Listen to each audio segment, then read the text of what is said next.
Hello everyone, welcome to exam మీ దోస్తీ YouTube channel. ఈరోజు మనం తెలంగాణ ఉద్యమ చరిత్రలోని హైదరాబాద్ రాష్ట్రం 1948 నుంచి 56 మధ్య జరిగిన సంఘటనల గురించి తెలుసుకోబోతున్నాం. ఈ యొక్క వీడియోలో కవర్ చేస్తున్న టాపిక్స్ వచ్చేసి జనరల్ జేఎన్ చౌదరి ప్రభుత్వం 1948 నుంచి 1949 వరకు జరిగినవి, ఎంకే వెల్లుడి ప్రభుత్వం గురించి, బూర్గుల రామకృష్ణారావు ప్రభుత్వం గురించి, భూదాన ఉద్యమం గురించి, ముల్కీ వివాదం మరియు నిజాం కాలంలో ముల్కీ నియమాలు, నిజాం కాలంలో ముల్కీ హక్కుల కోసం పోరాడిన సంస్థలు, వ్యక్తులు, 1948 నుంచి 1956 మధ్య ముల్కీ వివాదం, 1952 ముల్కీ ఉద్యమం, సిటీ కాలేజ్ సంఘటన, జస్టిస్ పింగళి జగన్మోహన్ రెడ్డి కమిటీ గురించి తెలుసుకుందాం. ముందుగా 17 సెప్టెంబర్ 1948న భారత ప్రభుత్వం చేపట్టిన సైనిక చర్య ద్వారా హైదరాబాద్ సంస్థానం భారతదేశంలో విలీనమైంది. 1948 నుంచి 1956 వరకు ఆంధ్రప్రదేశ్ రాష్ట్ర ఏర్పాటు వరకు హైదరాబాద్ రాష్ట్రంలో 3 ప్రభుత్వాలు ఏర్పడి పరిపాలన కొనసాగించాయి. అందులో ఒకటి జనరల్ జేఎన్ చౌదరి ప్రభుత్వం. ఈ ప్రభుత్వం 1948 నుంచి 1949 అంటే 1 సంవత్సరం అనేది ఈ ప్రభుత్వం కాలం. ఆపరేషన్ పోలోలో కీలక పాత్ర పోషించిన సైనికాధికారి జయంతోనాథ్ చౌదరి, కాంగ్రెస్ తొలి అధ్యక్షుడైన విసి బెనర్జీ యొక్క మనవడు, 19 సెప్టెంబర్ 1948న హైదరాబాద్ రాష్ట్రానికి మిలిటరీ గవర్నర్గా నియమించబడ్డాడు. జనరల్ చౌదరి తీసుకున్న ప్రధాన చర్యలు: ఫిబ్రవరి 6, 1949న ఒక ఫర్మానాను జారీ చేశాడు. దీని ప్రకారం నిజాం కాలం నాటి హల్కీ సిక్కా నాణెములు రద్దయ్యాయి. నిజాంకు 3 కోట్ల నష్టపరిహారం చెల్లించి నిజాం యొక్క స్వంత భూములైన సర్ఫే ఖానును స్వాధీనం చేసుకున్నారు. శుక్రవారానికి బదులుగా ఆదివారం సెలవు దినంగా ప్రకటించారు. నిజాం కాలంలో కొనసాగిన బలమైన భూస్వామ్య వ్యవస్థను నిర్మూలించడానికి జాగీర్ అబాలిషన్ అండ్ రెగ్యులేషన్ యాక్ట్ 1949 అనే చట్టాన్ని చేశాడు. నవంబర్ 1, 1949న హైదరాబాద్ సివిల్ సర్వీస్ రెగ్యులేషన్ అనే చట్టం ద్వారా నిజాం కాలం నాటి ముల్కీ చట్టానికి సవరణలు చేసి దానిని కొనసాగించాడు. దీని ప్రకారం ఈ క్రింది వారిని ముల్కీలుగా గుర్తిస్తారు. వారిలో హైదరాబాద్ రాష్ట్రంలో పుట్టినవారు, 15 సంవత్సరాలుగా హైదరాబాద్ రాష్ట్రంలో నివాసం ఉంటూ తాము తమ స్వస్థలాన్ని తిరిగి వెళ్ళమని అఫిడవిట్ సమర్పించిన వారు, ముల్కీ పురుషులను వివాహం చేసుకున్న మహిళలు, హైదరాబాద్ రాష్ట్రంలో 15 ఏళ్లుగా ఉద్యోగం చేస్తున్నవారు. జేఎన్ చౌదరి పాలన కాలంలో హైదరాబాద్ రాష్ట్రంలో భయంకరమైన హత్యాకాండ కొనసాగింది. రజాకార్లు మరియు వారి బంధుమిత్రుల కుటుంబీకులైన జరిపిన దాడుల్లో సుమారుగా 30,000 మంది మరణించారు. ముసల్మాన్లు మరణించారు. కాసిం రజ్వీ స్వస్థలమైన మరాఠ్వాడాలోని లాతూర్ పట్టణంలో హింస మరింత ఎక్కువగా పెరిగింది. సైనిక చర్యానంతరం లొంగిపోయిన నిజాం సైనికులు మరియు రజాకార్లు సాయుధ పోరాటము చేస్తున్న కమ్యూనిస్టులకు ఆయుధాలు చెప్పారనే కారణంతో జేఎన్ చౌదరి ప్రభుత్వం ఈ హత్యాకాండను ఆపలేదని అభియోగం. ఈ ఆరోపణలను విచారించడానికి నెహ్రూ ప్రభుత్వం 29 నవంబర్ 1949న పండిట్ సుందర్లాల్ కమిటీని నియమించింది. అబ్దుల్ గఫర్, అబ్దుల్ మిస్రా, యాసిఫ్ సలీం ఈ కమిటీలో సభ్యులు. ఫరూఖ్షియర్ మరియు వి అబుల్ ఖైర్లు ప్రధాన కార్యదర్శులు. ఇందులో సభ్యుడిగా ఉన్న యానఫ్ సలీం అనే జర్నలిస్ట్ ఈ హత్యాకాండను నెహ్రూ దృష్టికి తీసుకెళ్లాడు. నెహ్రూ ప్రభుత్వం ఈ కమిటీ నివేదికను బహిర్గతం చేయలేదు. డిసెంబర్ 1, 1949న జనరల్ జేఎన్ చౌదరి యొక్క పాలనను రద్దు చేసి ఎంకే వెల్లుడిని ముఖ్యమంత్రిగా నియమించారు. ఎంకే వెల్లుడి ప్రభుత్వం 1949 నుంచి 1952 వరకు కొనసాగింది. ముల్లంత్ కాడింగ్ వెల్లుడి కేరళకు చెందిన ఐసిఎస్ అధికారి. ఇతనిని నెహ్రూ ప్రభుత్వం ముఖ్యమంత్రిగా నియమించడంతో హైదరాబాద్ రాష్ట్రంలో మిలిటరీ పాలన ముగిసి పౌరపాలన ప్రారంభమైంది. ఎంకే వెల్లుడి మంత్రి మండలి. బూర్గుల రామకృష్ణారావు విద్య, ఎక్సైజ్ మరియు రెవెన్యూ శాఖలకు. జైన్యార్ జంగ్ బహదూర్ ప్రజాపనులు PWT-D శాఖ. వెల్లూరి బసవరాజు కార్మిక మరియు పరిశ్రమల శాఖలు. పూల్చంద్ గాంధీ వైద్య మరియు స్థానిక సంస్థల శాఖలు. వినాయకరావు విద్యాలంకార్ వ్యవసాయం మరియు పశుసంవర్ధ శాఖలు. CVS రావు వాణిజ్య మరియు ఆర్థిక శాఖలకు. శేషాద్రి హోం మరియు న్యాయ శాఖలకు. 26 జనవరి 1950న కేంద్ర ప్రభుత్వం నిజాం ఉస్మాన్ అలీ ఖాన్ను రాజ్ ప్రముఖ్ గవర్నర్గా నియమించింది. ఆంధ్రప్రదేశ్ రాష్ట్ర అవతరణ నవంబర్ 1, 1956 వరకు నిజాం ఈ పదవిలో కొనసాగాడు. 1950లో కేంద్ర ప్రభుత్వం ICS అధికారైన AD గోరవాలా ఆధ్వర్యంలో ఒక కమిటీని నియమించింది. ఈ కమిటీ హైదరాబాద్ రాష్ట్ర ఆర్థిక అభివృద్ధికి అనేక సూచనలను ఇచ్చింది. గోర్వాలా కమిటీ సూచనలను పాటించి ఆనాటి రెవెన్యూ మంత్రి బూర్గుల రామకృష్ణారావు అనేక సంస్కరణలు చేపట్టి మిగులు బడ్జెట్ను సాధించారు.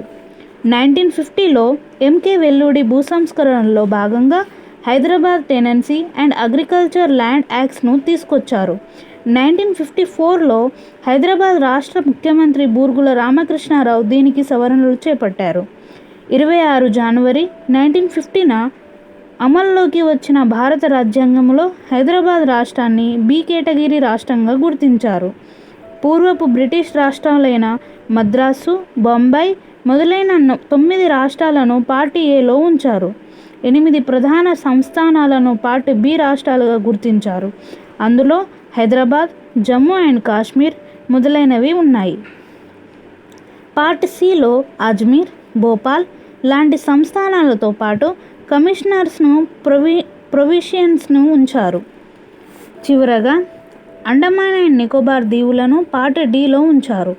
1956 రాష్ట్రాల పునర్వ్యవస్థీకరణ చట్టం అమలయ్యే ముందు 7వ రాజ్యాంగ సవరణ ద్వారా 1956లో ABCD విభజనను రద్దు చేశారు. బూర్గుల రామకృష్ణారావు ప్రభుత్వం 1952-56. 1952లో హైదరాబాద్ రాష్ట్రంలో తొలిసారిగా నిర్వహించిన ఎన్నికలలో 175 శాసనసభ స్థానాలకు గాను తెలంగాణలో 95, మరాఠ్వాడలో 44 మరియు కన్నడ జిల్లాలలో 36 స్థానాలు. కాంగ్రెస్ పార్టీ 41.8% ఓట్లతో 93 స్థానాలను కైవసం చేసుకొని మార్చి 1952న ప్రభుత్వాన్ని ఏర్పాటు చేసింది. ప్రధాన ప్రతిపక్షమైన people's democratic front PDF communist party 20.7% ఓట్లతో 42 స్థానాలను గెలుచుకుంది. కమ్యూనిస్టు పార్టీపై నిషేధం ఉండడం వలన కమ్యూనిస్టులు PDF పేరుతో ఎన్నికల్లో పాల్గొన్నారు. తెలంగాణ సాయుధ పోరాటానికి కేంద్రాలుగా ఉన్న నల్గొండ, వరంగల్ మరియు కరీంనగర్ జిల్లాలలో ప్రజలు కమ్యూనిస్టు పార్టీకి బ్రహ్మరథం పట్టారు. నల్గొండ జిల్లాలలోని 14 స్థానాలన్నిటినీ, వరంగల్ జిల్లాలలోని 14 స్థానాల్లో 9 మరియు కరీంనగర్ జిల్లాలలోని 15 స్థానాలకు గాను 7 PDF పార్టీ గెలుచుకుంది. బూర్గుల రామకృష్ణారావు తొలి ప్రజా ముఖ్యమంత్రిగా 1952-1956 మధ్య పనిచేశారు. ఈయన హైదరాబాద్ రాష్ట్రానికి మొదటి మరియు చివరి ముఖ్యమంత్రి. బూర్గుల రామకృష్ణారావు కాలంలోని ప్రధాన సంఘటనలు. అక్టోబర్ 1, 1953న వరంగల్ జిల్లాలోని కొన్ని ప్రాంతాలను వేరు చేసి ఖమ్మం జిల్లాను ఏర్పాటు చేశారు. ఇది హైదరాబాద్ రాష్ట్రంలో 17వ జిల్లా మరియు తెలంగాణలో 9వ జిల్లా. 1959లో పరిపాలనా సౌలభ్యం కోసం తూర్పుగోదావరి జిల్లాలోని భద్రాచలం తాలూకాను ఖమ్మం జిల్లాలో కలిపారు. ప్రాంతీయ భాషల్లోనే విద్యాబోధన జరగాలి అనే నియమాన్ని భారతదేశంలో అమలు చేసిన తొలి ముఖ్యమంత్రి బూర్గుల రామకృష్ణారావు. 1955లో అవినీతి నిరోధక శాఖను ఏర్పాటు చేశారు. డిసెంబర్ 10న 1955న ప్రధానమంత్రి జవహర్లాల్ నెహ్రూ నందికొండ నాగార్జున సాగర్ ప్రాజెక్టుకు శంకుస్థాపన చేసి ప్రాజెక్టులను ఆధునిక భారత ఆలయాలుగా వర్ణించారు. 1955లో హైదరాబాద్ రిక్రూటింగ్ రూల్స్ను జారీ చేసి 15 సంవత్సరాలుగా నివాసమున్న వారిని ముల్కీలుగా గుర్తించారు. ఈయన కాలంలో భూదాన ఉద్యమం 1951-55 క్రియాశీలంగా కొనసాగింది. బూర్గుల రామకృష్ణారావు 1899-1967 ప్రస్తుత నాగర్ కర్నూలు జిల్లాలలోని పడగల్లు గ్రామంలో జన్మించారు. మొదటి భార్య రత్నమ్మ మరణించడంతో మందుముల్ల నరసింగరావు సోదరి అనంతలక్ష్మిని వివాహమాడారు. 1952 ఎన్నికల్లో షాద్ నగర్ నియోజకవర్గం నుండి శాసనసభకు ఎన్నికయ్యారు. సారస్వత వ్యాస ముక్తావళి, కృష్ణ శతకం, పండితరాజు పంచామృతం, పుష్పాంజలి తెలుగు సాహిత్యంలో ప్రాచీన యుగకర్తలు అనే ప్రఖ్యాత గ్రంథాలను తెలుగులో రచించారు. ఉమర్ ఖయ్యాం అనే పర్షియన్ గ్రంథాన్ని తెలుగులో అనువదించారు. కల్చరల్ సింథసిస్ ఇన్ ఇండియా అనే గ్రంథాన్ని కూడా రచించారు. లాయర్గా పనిచేస్తున్నప్పుడు యంగ్ మెన్ యూనియన్ అనే సంస్థను స్థాపించారు.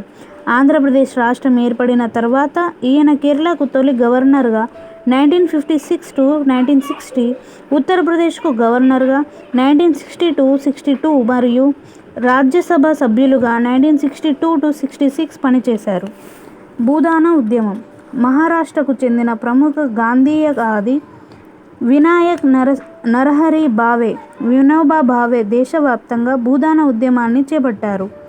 గాంధేయ పద్ధతులతో భూ సంస్కరణలు అమలు చేయడము ఈ ఉద్యమం యొక్క ప్రధాన లక్ష్యము.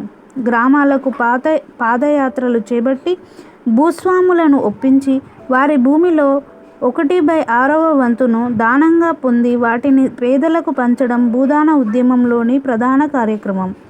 సర్వోదయ ఉద్యమ నాయకుడైన జయప్రకాష్ నారాయణ్ కూడా ఈ ఉద్యమంలో పాల్గొన్నారు. 1951లో హైదరాబాద్ శివార్లలోని శివరాంపల్లిలో సర్వోదయ సమ్మేళన సభ జరిగింది.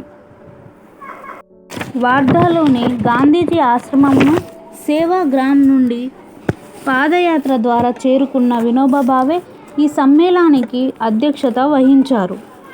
భూస్వామ్య వ్యవస్థ అత్యంత బలంగా ఉన్న తెలంగాణలో సర్వోదయ ఉద్యమంలో భాగంగా భూదాన ఉద్యమాన్ని శ్రీకారం చుట్టారు. ఏప్రిల్ 18, 1951న ఆనాటి నల్గొండ జిల్లాలోని పోచంపల్లిలో భూదాన ఉద్యమం ప్రారంభమైంది. పోచంపల్లి గ్రామానికి చెందిన వెదిరే రామచంద్రారెడ్డి అనే భూస్వామి 100 ఎకరాల భూమిని విరాళంగా ఇచ్చాడు. సర్వేలు గ్రామానికి చెందిన మద్ది నారాయణరెడ్డి తన భూమిలో 1/6వ వంతు విరాళంగా ఇచ్చి తన గ్రామంలో సర్వోదయ ఆశ్రమాన్ని నెలకొల్పారు. సూర్యాపేటకు చెందిన కేతిరెడ్డి సోదరులు కోదండరామిరెడ్డి మరియు పురుషోత్తం రెడ్డి 1/4వ వంతు భూమిని దానంగా ఇచ్చారు. మంచిర్యాలలో వినోబా భావే సేవాశ్రమాన్ని నెలకొల్పారు. వేమనపల్లి గ్రామానికి చెందిన కోలి పురుషోత్తమరావు మరియు గోపాలరావు సోదరులు 500 ఎకరాలను సమర్పిస్తూ రాజాగారు మురళీ మనోహరరావు 1000 ఎకరాలను దానమిచ్చారు. 1952లో జయప్రకాష్ నారాయణ్ తన భార్య పార్వతీదేవితో కలిసి మహబూబ్ నగర్ జిల్లాలలో భూదాన ఉద్యమాన్ని చేపట్టారు. కేతిరెడ్డి గోవిందరామిరెడ్డి మరియు పల్లేర్ల హనుమంతరావులు జయప్రకాష్ నారాయణ్కు సహకారాన్ని అందించారు. 1955లో వినోబా భావే 2వ విడత భూదాన ఉద్యమాన్ని ఖమ్మం జిల్లాలో ప్రారంభించారు. కేతిరెడ్డి గోవిందరామిరెడ్డి ఇందులో చురుగ్గా పాల్గొన్నారు. భూదాన ఉద్యమంలో భాగంగా సేకరించిన భూములను పర్యవేక్షించడానికి హైదరాబాద్ భూదాన యజ్ఞ సమితిని ఏర్పాటు చేశారు. దీనికి ఉమ్మెత్తుల కేశవరావు ఆర్డినేటర్గాను, కేతిరెడ్డి గోవిందరామిరెడ్డి మరియు సంగం లక్ష్మీబాయిలు సభ్యులుగా పనిచేశారు. 2012లో ఆంధ్రప్రదేశ్ ప్రభుత్వం దీనిని భూదాన యజ్ఞ బోర్డుగా మార్చింది. భూమి కోసం, భుక్తి కోసం, పేద ప్రజల విముక్తి కోసం అన్న నినాదంతో తెలంగాణలో కమ్యూనిస్టులు సాయుధ పోరాటాన్ని ఒకవైపు ఉధృతంగా కొనసాగిస్తున్న రోజుల్లోనే అదే భూ సమస్యను కేంద్రంగా చేసుకొని వినోబా భావే భూదాన ఉద్యమాన్ని ప్రారంభించడం విశేషం. అందుకే కమ్యూనిస్టులు భూదాన ఉద్యమాన్ని తీవ్రంగా వ్యతిరేకించారు. ఇది తెలంగాణ సాయుధ పోరాటాన్ని అణచివేయడానికి అగ్రకులాల కుట్ర అని వర్ణించారు. వినోబా భావే, బూర్గుల రామకృష్ణారావు తదితరులు బ్రాహ్మణ కులానికి చెందినవారు. అయితే జవహర్లాల్ నెహ్రూ దీనిని గొప్ప సామాజిక ఉద్యమంగా అభినందించారు. తెలంగాణలో 1,50,000 మంది సాయుధులు కమ్యూనిస్టులు చేయలేనిది ఒక బక్కచిక్కిన వ్యక్తి వినోబా భావే అహింసాయుత పద్ధతుల్లో సాధిస్తున్నాడని ఆయన వ్యాఖ్యానించారు. ముల్కీ వివాదం, ముల్కీ ఉద్యమం. ముల్కీ అనే పదం ముల్క్ అనే ఉర్దూ పదం నుండి వచ్చింది. ముల్క్ అనగా మాతృదేశం లేదా స్వదేశం అని అర్థం. ముల్క్ అనగా స్థానికుడని అర్థం. తెలంగాణలో శతాబ్దాల పాటు ముల్క్ అనే మరియు నాన్ ముల్క్, గైర్ ముల్క్, స్థానికేతరుల మధ్య ఘర్షణ కొనసాగుతుంది. 14 నుండి 16వ శతాబ్దం వరకు తెలంగాణతో సహా దక్కన్ను పాలించిన బహుమని సుల్తానుల పాలన కాలంలో ముల్కీ మరియు నాన్ ముల్కీల ఘర్షణలకు బీజాలు పడ్డాయి. ప్రతిభ కలిగిన విదేశీయులకు, ముఖ్యంగా ఇరాన్ నుండి వలస వచ్చిన షియా ముస్లింలకు బహుమని సుల్తానులు ఉన్నత పదవులను కట్టబెట్టారు. ఈ విదేశీయులను ఆపాకి లేదా పరదేశీలు అని పిలిచేవారు. స్థానికేతరులకు ఉన్నత పదవులు ఇవ్వడాన్ని స్థానిక దక్కనీ ప్రభువులు జీర్ణించుకోలేకపోయారు. దీంతో స్థానిక దక్కనీలకు మరియు స్థానికేతర ఆప్యాకీలకు మధ్య ఘర్షణ ప్రారంభమై బహుమని పాలన అస్తవ్యస్తమైనది. బహుమని సుల్తానత్ అంతమైన తర్వాత తెలంగాణలో కుతుబ్ షాహీల పాలన కొనసాగింది. సుమారుగా 2 శతాబ్దాల వీరి పాలన కాలంలో స్థానికులకు మరియు స్థానికేతరులకు మధ్య ఘర్షణ జరిగినట్లు ఆధారాలు లేవు. కుతుబ్ షాహీ పాలకులే స్వయంగా ఇరాన్ నుండి వలస వచ్చిన ఆపాకి, షియా ముస్లిమాన్లకు వర్గానికి చెందిన విదేశీయులు అయినప్పటికీ స్థానికుల పట్ల ఎటువంటి వివక్ష చూపించలేదు. స్థానికులకు ఉన్నత పదవులను కట్టబెట్టారు. చివరి కుతుబ్ షాహీ పాలకుడైన అబుల్ హసన్ తానిషా కాలంలో అక్కన్న మరియు మాదన్న అనబడే స్థానిక బ్రాహ్మణ సోదరులు అత్యున్నతమైన పదవులను పొందడము దీనికొక ఉదాహరణ. దీంతో పాటుగా కుతుబ్ షాహీలు స్థానిక భాషలైన తెలుగు మరియు ఉర్దూలను ఆదరించారు. మత సామరస్యాన్ని పాటిస్తూ స్థానిక సంస్కృతిని గౌరవించారు. ఈ కారణం వల్లనే కుతుబ్ షాహీల కాలంలో ముల్కీ సమస్య తలెత్తలేదు. 18 నుంచి 20 శతాబ్దాల మధ్య తెలంగాణను పాలించిన అసఫ్జాహీల పాలన కాలంలో ముల్కీ సమస్య ప్రారంభమై ముల్కీ ఉద్యమాలు కూడా చోటు చేసుకున్నాయి. ఇతర ప్రాంతాల నుండి వలస వచ్చిన నాన్ ముల్కీలకు ఉన్నత ఉద్యోగాలు ఇవ్వడం, స్థానికులు భాషను, సంస్కృతిని అణచివేయడం లాంటి చర్యలకు నిజాం ప్రభువులు పాల్పడడం వలన దక్కన జాతీయవాదం ప్రబలి ముల్కీ ఉద్యమాలు ప్రారంభమయ్యాయి. కరెన్ లియోనార్డ్ అనే ఆంగ్లేయుడు తాను రాసిన Hyderabad Mulki and non Mulki conflict అనే పుస్తకంలో నిజాం రాజ్యంలోని ముల్కీ సమస్యను 3 దశలతో చర్చించారు. మొదటి దశ 1853 నుంచి 1883 వరకు. 1853 నుండి 1883 వరకు 3 దశాబ్దాల పాటు మొదటి సాలార్జంగ్ ప్రధానమంత్రిగా పనిచేశారు. ఈ కాలంలో మొదటి సాలార్జంగ్ అధునాతన సంస్కరణలు ప్రవేశపెట్టి మొత్తం పరిపాలనను ప్రక్షాళన గావించారు. మొఘలులు హయం నాటి కాలం చెల్లిన పాలన పద్ధతులకు స్వస్తి పలికి అధునాతన బ్రిటిష్ పాలన సంస్థను నిజాం రాజ్యంలో ప్రవేశపెట్టాడు. ఇందులో భాగంగా ఆధునిక విద్యను అభ్యసించిన యువకులను బ్రిటిష్ ఇండియా నుండి ఆహ్వానించి ఉన్నత ఉద్యోగాలు ఇచ్చాడు. ముఖ్యంగా ఉత్తర భారతదేశం నుండి కావస్థ ఖత్రీ వర్గాలతో పాటు ఆలంఘీర్ విశ్వవిద్యాలయంలో చదువుకున్న ముస్లిం యువతను పరిపాలనలో భాగస్వాములను చేశాడు. వీరితో పాటుగా బెంగాలీలు మరియు మద్రాసీలు భారీగా నిజాం రాజ్యాన్ని వలస వచ్చారు. ఆంగ్లేయులకు కూడా ఉన్నత ఉద్యోగాలు ఇవ్వడంతో నిజాం రాజ్యంలో ఒక బలమైన ఆంగ్లో ఇండియన్ బ్యూరోక్రసీ ఏర్పాటైంది. దీంతో నాన్ ముల్కీల సంఖ్య విపరీతంగా పెరిగింది. అయితే మొదటి సాలార్జంగ్ ఉన్నతోద్యోగాలలో నాన్ ముల్కీలను భారీ సంఖ్యలో నియమించినా వారికి రాజ్యాధికారాన్ని మాత్రం కట్టబెట్టలేదు. వారిపై అనేక ఆంక్షలను విధించి ముల్కీల హక్కులను కాపాడే ప్రయత్నం చేశాడు. నాన్ ముల్కీలకు ఎంత ప్రతిభ ఉన్నా తరతరాలుగా నిజాం సేవలో ఉన్న ముల్కీలతో పోల్చలేమని మొదటి సాలార్జంగ్ వ్యాఖ్యానించాడు. నాన్ ముల్కీలకు జాగీర్లు ఇవ్వకుండా జీతభత్యాలను నగదులోనే చెల్లించాడు. ప్రధానమంత్రి అనుమతి లేకుండా నాన్ ముల్కీలు నిజాంను కానీ రెసిడెంట్ను కానీ కలవడానికి వీలు లేకుండా ఉత్తర్వులు జారీ చేశాడు. నాన్ ముల్కీల ఒత్తిడికి తలొగ్గాక పర్షియన్ భాషనే రాజభాషగా కొనసాగించాడు. 1868లో ముల్కీలకు ఉద్యోగాల్లో ప్రాధాన్యత కల్పించాలని ఉత్తర్వులు కూడా జారీ చేశాడు. ది మహమ్మద్ దియాన్ అనే పత్రిక మొదటి సాలార్జంగ్ ఆహ్వానం మేరకే నాన్ ముల్కీలు నిజాం రాజ్యానికి వచ్చారని సంపాదకీయాలు రాసింది. ఇలాహీ బక్షి అనే ఇంకొక పత్రిక తెలివిగల ముల్కీలను ఎక్కడని వెదకాలి అని ప్రశ్నిస్తూ మొదటి సాలార్జంగ్ చర్యలను సమర్థించింది. రెండవ దశ 1884 to 1911. ఈ కాలంలో నాన్ ముల్కీల ఆధిపత్యం పెరిగి వీరు రాజ్యాధికారాన్ని స్వాధీనం చేసుకున్నారు. రెండవ సాలార్జంగ్ ప్రధానమంత్రిగా ఉన్న సమయంలో నాన్ ముల్కీలు ఉర్దూను రాజభాష చేయాలని ఒత్తిడి పెంచారు. నిజాం అధికార భాష అయిన పర్షియన్ వారిని అనేక ఇబ్బందులకు గురి చేసింది. అయితే స్థానికులు పర్షియన్లో నిష్ఠితులు కావడంతో పాలనలో వారికి కొంత పట్టు ఉండేది. 1884లో రెండవ సాలార్జంగ్ పర్షియన్ భాష స్థానంలో ఉర్దూను రాజభాషగా చేయడంతో ముల్కీలు పాలనపైన పట్టు కోల్పోయి నాన్ ముల్కీల ఆధిపత్యం విపరీతంగా పెరిగింది. ఈ ముల్కీ వివాదంతోనే రెండవ సాలార్జంగ్ 1887లో రాజీనామా చేశాడు.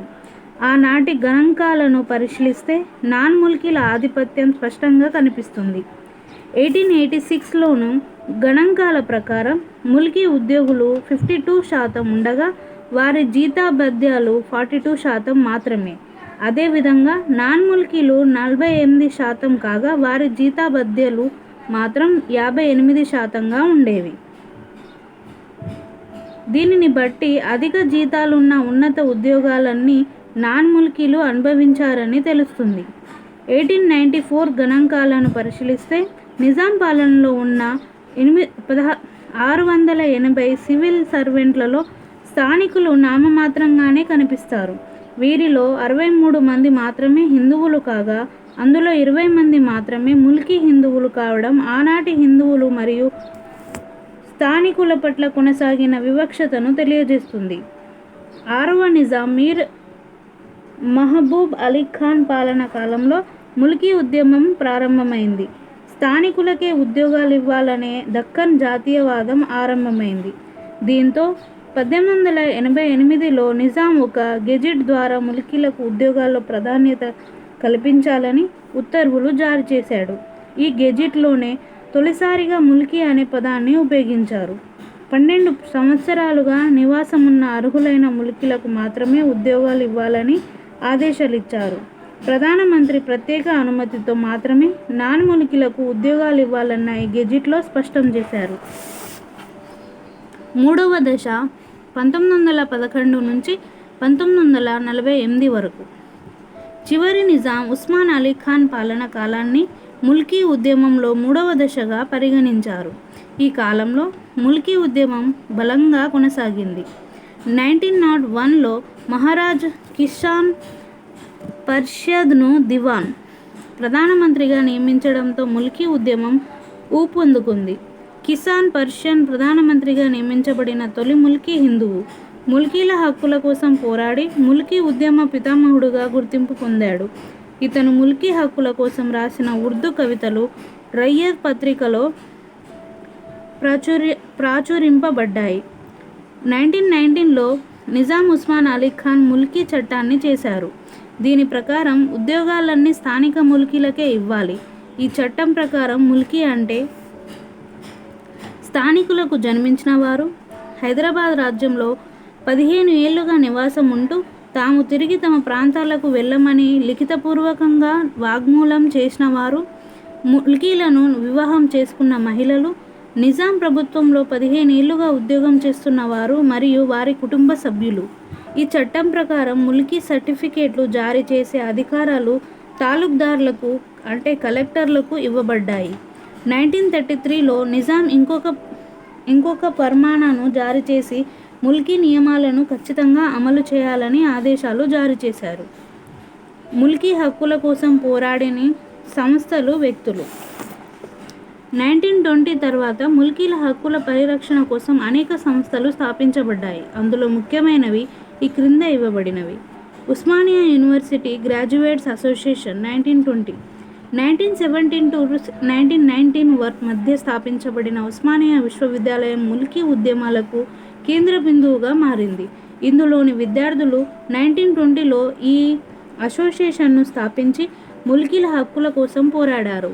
ముల్కీలు ఉత్పత్తి చేసిన వస్తువుల అమ్మకం కోసం వీరు 1938లో ఎగ్జిబిషన్ సొసైటీని స్థాపించారు. నేటికి ప్రతి సంవత్సరం హైదరాబాద్లో ఎగ్జిబిషన్ను ఈ సొసైటీ వారు సుమాయాయిస్ పేరుతో నిర్వహించడము విశేషము. దీని స్థాపనలో శంకర్జీ కీలక పాత్ర పోషించారు. 1946 నుండి దీనిని ప్రస్తుతం ఉన్న ప్రదేశం నాంపల్లిలో నిర్వహిస్తున్నారు. హైదరాబాద్లోని నిజాం కాలేజీ మాత్రం మద్రాసు విశ్వవిద్యాలయానికి అనుబంధంగా పనిచేస్తూ నాన్ ముల్కీల కార్యక్రమాలకు కేంద్రంగా మారింది. Society of union and progress 1926. లండన్లో చదువుకుంటున్న హైదరాబాద్ రాజ్యాన్ని చెందిన వారు ఈ సంస్థను స్థాపించారు. ఈ సంస్థ ముల్కీల హక్కుల కోసం పోరాడుతూ బాధ్యతాయుత పాలనలను అందించాలని నిజాంకు డిమాండ్ చేసింది. మజ్లిస్ ఏ ఇత్తెహాదుల్ ముస్లిమాన్ MIM 1927. ఈ సంస్థను ముల్కీ ముస్లిమాన్లు స్థాపించారు. ముస్లిమాన్లు ప్రయోజనాల కోసం స్థాపించిన ఈ సంస్థ స్థానికేతరుల ఆధిపత్యాన్ని తిరస్కరించింది. నాన్ ముల్కీలకు ఉద్యోగాలు ఇవ్వకూడదని పోరాడింది. ఈ క్రమంగా ఈ సంస్థ ముల్కీ ఉద్యమం నుండి వైదొలిగి ముస్లిం ప్రయోజనాలకే తన కార్యక్రమాలను పరిమితం చేసింది. నిజాం సబ్జెక్ట్ లెగ్యూ ముల్కీ లీగ్ ఇమియాత్ రిఫాయమే నిజాం ప్రజల సంఘం 1935. హైదరాబాద్ సంస్థానంలోని స్థానిక హిందూ మరియు ముస్లిం మేధావులు ముల్కీల హక్కుల పరిరక్షణ కోసం ఈ సంస్థను స్థాపించారు. ఈ సంస్థకు చెందిన ముఖ్యులు అధ్యక్షులు నిజామత్ జంగ్ హైకోర్టు జడ్జిగా మరియు నిజాం రాజ్యంలో మంత్రిగా పనిచేశారు. ఉపాధ్యక్షులు లతీఫ్ సయ్యద్ మరియు రామచంద్ర నాయక్. ప్రధాన కార్యదర్శులు బూర్గుల రామకృష్ణరావు, సయ్యద్ అబీద్ హుస్సేన్ మరియు శ్రీనివాస శర్మ. కోశాధికారి నౌసీర్ చినావ్. సభ్యులు నవాబ్ అలీ నవాజ్ జంగ్, చీఫ్ ఇంజనీర్ పింగళి వెంకటరామారెడ్డి, మందుముల్లా నరసింహారావు, మూడపాటి హనుమంతరావు. మీర్ హస్నసుద్దీన్ మమ్లకత్ అనే ఉర్దూ పత్రిక స్థాపించాడు. సంపాదకుడు. ఈ సంస్థ లక్ష్యాలు, డిమాండ్లు: నాన్ ముల్కీలను ఉద్యోగాల నుండి తొలగించి ఆ స్థానంలో ముల్కీలను నియమించడం, స్థానికేతరులైన నాన్ ముల్కీలు మరియు ఆంగ్లేయులకు వ్యతిరేకంగా పోరాడటం, ఆంగ్లేయ పాలన నుండి హైదరాబాద్ రాజ్యాన్ని కాపాడిన నిజాంకు విధేయులుగా ఉండడం, రాజ్యాంగ సంస్కరణల కోసం నిజాం పైన ఒత్తిడి తీసుకురావడం. రాజ్యాంగ సంస్కరణల కోసం నిజాం 1919లో బాలా ముకుంద్ కమిటీని మరియు 1938లో అరవముద్ అయ్యంగర్ కమిటీని నియమించారు. హిందూ ముస్లింల ఐక్యతను పెంపొందించడం, హైదరాబాదీలకే, హైదరాబాద్ ఫర్ హైదరాబాదీస్ అనే నినాదంతో దక్కన్ జాతీయవాదాన్ని, డెక్కన్ నేషనలిజం ప్రాచుర్యం చేయడం మొదలైనవి. ఈ సంస్థలోని హిందూ మరియు ముస్లిం నాయకుల మధ్య విభేదాలు రావడంతో హిందూ నాయకులు 1937లో నిజాం సబ్జెక్ట్స్ లీగ్ను వీడి పీపుల్స్ కన్వెన్షన్ అనే సంస్థను స్థాపించారు. దీనితో ఈ సంస్థ బలహీనపడి 1939లో అంతర్ధానమైంది. హైదరాబాద్ అసోసియేషన్ 1930 దీనిని బారిస్టర్ శ్రీకృష్ణ స్థాపించారు. రాజ్యాంగ సవరణల ద్వారా బాధ్యతాయుత పాలనను అందించాలనే డిమాండ్తో ఈ సంస్థ పోరాడింది. హైదరాబాద్ హితరక్షణ సమితి 1952 దీనిని ఎం రామచారి అనే నాయకుడు స్థాపించాడు. ఈయన హైదరాబాద్ సంస్థానపు చివరి ప్రధాని లాయక్ అలీ కాలంలో మంత్రిగా పనిచేశారు. 1952 ఎన్నికల్లో గుల్బర్గా జిల్లాలోని చించోలి నుండి హైదరాబాద్ శాసనసభకు ఎన్నుకోబడ్డాడు. ఈ సంస్థ నాన్ ముల్కీలకు వ్యతిరేకంగా పోరాడింది. Communist party people's democratic front (పీడీఎఫ్) కమ్యూనిస్టు పార్టీ నాయకులైన రాజ్ బహదూర్ గౌర్, వికే దాగే, విడి దేశపాండే మొదలగు వారు ముల్కీల హక్కుల కోసం పోరాడారు. ఆంధ్రలోని ప్రముఖ రైతు ఉద్యమ నాయకుడు ఆచార్య ఎన్.జి. రంగా తాను వ్రాసిన economic organisation of Indian village 1926 and colonisation policy of the highness Nizam of Hyderabad 1929 గ్రంథాల్లో హైదరాబాద్ సంస్థానంలో వలసల గురించి వివరించారు. 1948 to 1956 మధ్య ముల్కీ వివాదం.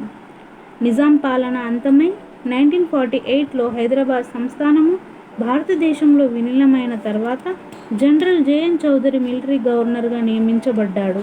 ఆయన నవంబర్ 1, 1949న హైదరాబాద్ సివిల్ సర్వీస్ రెగ్యులేషన్ యాక్ట్ను జారీ చేసి నిజాం 1919లో చేసిన ముల్కీ చట్టాన్ని చట్టబద్ధతను కల్పించాడు. రాజ్యాంగంలోని ఆర్టికల్ 35D ద్వారా ముల్కీ చట్టానికి రాజ్యాంగ బద్ధత కూడా కల్పించబడింది. జేఎన్ చౌదరి ఆ తర్వాత వచ్చిన ఎంకే వెల్లుడి పాలన కాలంలో నాన్ ముల్కీలను భారీగా ఉన్నతోద్యోగాలు కల్పించబడ్డాయి. ముఖ్యంగా మద్రాసు రాష్ట్రంలోని ఆంధ్రులకు అత్యధిక ప్రాధాన్యత కల్పించారు. వీరు బ్రిటిష్ పాలనలో అనుభవం కలిగి ఉండడమే కాక తెలుగు మాట్లాడడం వలన వీరికి ఉద్యోగాల్లో అధిక ప్రాధాన్యతను ఇచ్చారు. అప్పటి నుండి నాన్ ముల్కీలలో ఆంధ్రుల ఆధిపత్యం ప్రారంభమైంది. 1952 కల్లా 3 రకాలైన గైర్ ముల్కీలు ఉండేవి. అర్హత కలిగిన స్థానికులు లేకపోవడం వలన నియమించబడిన వారు, తాత్కాలిక ప్రాతిపదికమైన నియమించబడిన వారు, బోగన్ ముల్కీ పత్రాల ద్వారా ఉద్యోగాలు పొందినవారు. గైర్ ముల్కీల ఆధిపత్యాన్ని నిరసిస్తూ బూర్గుల రామకృష్ణారావు పాలన కాలంలో 1952లో బలమైన ముల్కీ ఉద్యమం కొనసాగింది. 1952 ముల్కీ ఉద్యమం 1952లో వరంగల్ నుండి ప్రారంభమైన ఈ ముల్కీ ఉద్యమం హైదరాబాద్కు విస్తరించి రక్తసిక్తమైంది. వరంగల్లో పార్థసారథి అనబడే ఆంధ్ర విద్యాధికారి ఉపాధ్యాయ బదిలీలలో నాన్ ముల్కీలకు అధిక ప్రాధాన్యతను కల్పిస్తూ స్థానికులను మారుమూల గ్రామాలకు బదిలీ చేయడంతో నిరసనలు ప్రారంభమయ్యాయి. 26 జూలై 1952న హయంగ్రీవాచారి నాయకత్వంలో హనుమకొండ నుండి సుబేదారి వరకు 4,000 మంది విద్యార్థులు ర్యాలీ చేపట్టారు. ముల్కీ ఉద్యమంలో దీనిని తొలి ర్యాలీగా గుర్తించవచ్చు. Non Mulki go back, idli sambar go back, Madharaasi go back మరియు గోంగూర పచ్చడి గో బ్యాక్ అనే నినాదాలతో ఆంధ్రుల ఆధిపత్యాన్ని వ్యతిరేకిస్తూ విద్యార్థులు నిరసన కార్యక్రమాలు చేపట్టారు. 28 జూలై 1952న బుచ్చయ్య కన్వీనర్గా విద్యార్థి జేఏసీ ఐక్య కార్యాచరణ సమితి ఏర్పాటైంది. బుచ్చయ్య ముఖ్యమంత్రి బూర్గుల రామకృష్ణారావును కలిసి ముల్కీ సమస్యపైన కేబినెట్ కమిటీని నియమించాలని డిమాండ్ చేశాడు. 27 ఆగస్టు 1952న హైదరాబాద్లో ముల్కీ సమస్యపైన తొలి బహిరంగ సమావేశం జరిగింది. సికింద్రాబాద్ మేయర్ డాక్టర్ తిమ్మరాజు దీనికి అధ్యక్షత వహించారు. శాసనసభ్యుడైన పాపిరెడ్డి మరియు పాయం పత్రిక సంపాదకుడు ఉద్ధవరావులు ప్రసంగించారు. 30 ఆగస్టు 1952న హన్మకొండలో నిరసనలు చేపట్టిన విద్యార్థులపైన పోలీసులు లాఠీచార్జ్ జరిపారు. దీంతో నిరసనలు ఇతర ప్రాంతాలకు విస్తరించాయి. సిటీ కాలేజీ సంఘటన. సెప్టెంబర్ 3, 1952న హైదరాబాద్లోని సిటీ కాలేజ్ విద్యార్థులు హన్మకొండ లాఠీచార్జ్ని నిరసిస్తూ ర్యాలీ చేశారు. ఈ సందర్భంగా పోలీసులు జరిపిన కాల్పుల్లో మహమ్మద్ ఖాసిం, షేక్ మెహబూబ్, జమాలుద్దీన్ మరియు రాములు అనబడే 4 యువకులు మరణించారు. 4 సెప్టెంబర్ 1952న జంట నగరాల్లో కర్ఫ్యూ విధించారు. ఈ సందర్భంగా జరిగిన పోలీస్ కాల్పుల్లో విలాయత్ అనే విద్యార్థితో పాటు 4 మరణించారు. పోలీస్ కాల్పులకు నిరసనగా విద్యార్థులు సుల్తాన్ బజార్లో ముఖ్యమంత్రి కారును, వరంగల్లో కాంగ్రెస్ అధ్యక్షుడైన రామానంద తీర్థ కారును ధ్వంసం చేశారు. కాల్పులకు నిరసనగా ఫతేహ్ మైదానంలో జరిపిన బహిరంగ సభకు భారీగా విద్యార్థులు హాజరయ్యారు. ఈ సభలో పీడీఎఫ్ నాయకులు ప్రసంగించారు. సెప్టెంబర్ 8, 1952న వరంగల్లో జరిగిన బహిరంగ సభలో కాళోజీ నారాయణరావు, శ్రీనివాసరావు, కాకతీయ పత్రిక సంపాదకుడు, ఆబాగి యువజన సంఘ నాయకుడు మరియు కొత్తపల్లి జయశంకర్ సార్లు పాల్గొన్నారు. హైదరాబాద్లో హింసాయుత సంఘటనలు జరగడం మరియు ప్రతిపక్ష నాయకులు ప్రభుత్వ వైఫల్యమును విమర్శించడంతో ముఖ్యమంత్రి బూర్గుల రామకృష్ణారావు ఈ కింది చర్యలు చేపట్టాడు. సెప్టెంబర్ 7, 1952 ముల్కీ సమస్యను అధ్యయనం చేయడానికి 4 మంత్రులతో కూడిన కేబినెట్ కమిటీని నియమించారు.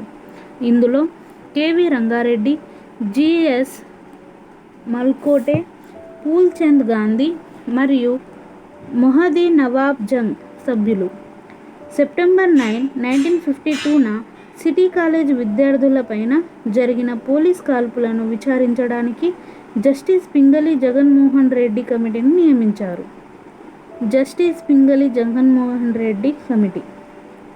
ఈయన ఆనాటి హైదరాబాద్ రాష్ట్ర హైకోర్టుకు జడ్జిగా పనిచేశారు. ఈ ఏకసభ్య కమిటీ ముఖ్యమంత్రి బూర్గుల రామకృష్ణారావు మరియు హైదరాబాద్ పోలీస్ కమిషనర్ శివకుమార్ లాల్తో సహా అనేక మందిని విచారించి డిసెంబర్ 28, 1952న తన నివేదికను సమర్పించింది. నివేదికలోని ముఖ్యాంశాలు: విద్యార్థులు మరియు ఇతరులు భారీ సంఖ్యలో 30 నుండి 40 వేల వరకు ర్యాలీలో పాల్గొని హింసాయుత సంఘటనలకు పాల్పడ్డారు. లాఠీచార్జ్ మరియు బాష్పాయు గోళాల ప్రయోగం విఫలం కావడంతో పోలీసులు కాల్పులు జరిపారు. పోలీస్ అధికారులు మరియు నాయకుల మధ్య సమన్వయ లోపం కూడా ఈ సంఘటనకు ఒక కారణం. రాజకీయ నాయకులు విద్యార్థులను మరియు ప్రజలను శాంతి చేయడంలో విఫలమయ్యారు. ముల్కీల వలన తమ భవిష్యత్తు ప్రమాదంలో పడిందని విద్యార్థులు ఆందోళన చెందుతున్నారు. పిల్లల భవిష్యత్తు పట్ల తల్లిదండ్రులు శ్రద్ధ వహించాలని కమిటీ సూచించింది. జస్టిస్ పింగళి జగన్మోహన్ రెడ్డి తన ఆత్మకథ అయిన ది జ్యుడిషియరీ ఐ సర్వ్డ్ అనే పుస్తకంలో తెలంగాణ ప్రజల పట్ల ఆంధ్ర అధికారుల దుష్ప్రవర్తన వల్ల రాష్ట్రంలో అల్లర్లు చెలరేగాయని రాశారు.